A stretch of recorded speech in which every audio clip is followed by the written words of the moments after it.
ಚಿಕ್ಕಮಗಳೂರಿನ ಪಶ್ಚಿಮ ಘಟ್ಟ ಭಾಗದಲ್ಲಿ ಭಾರೀ ಮಳೆಯಾಗ್ತಾ ಇದೆ. ಪರಿಣಾಮ ಕಲ್ಲತ್ತಿಗೆರೆ ಜಲಪಾತ ರಾಕ್ಷಸ ಸ್ವರೂಪವನ್ನು ಪಡೆದುಕೊಂಡಿದೆ.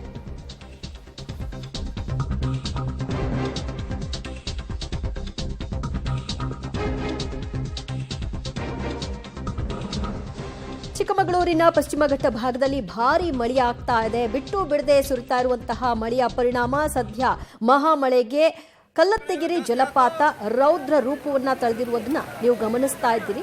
ತರೀಕೆರೆ ತಾಲೂಕಿನ ಕೆಮ್ಮನಗುಂಡಿ ತಪ್ಪಲ್ನಲ್ಲಿರುವಂತಹ ಫಾಲ್ಸ್ ಇದಾಗಿದೆ. 4-5 ದಿನದ ಮಳೆ ಅಬ್ಬರಿಸಿದ ಪರಿಣಾಮವಾಗಿ ಜಲಪಾತ ಧುಮ್ಮಿಕ್ಕಿ ಹರಿತಾ ಇದೆ.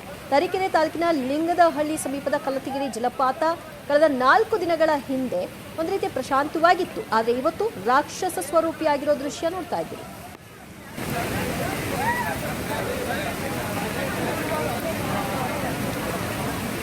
ಜಾಸ್ತಿ ಆಗ್ತಾನೆ ಜಾಸ್ತಿ ಆಯ್ತು.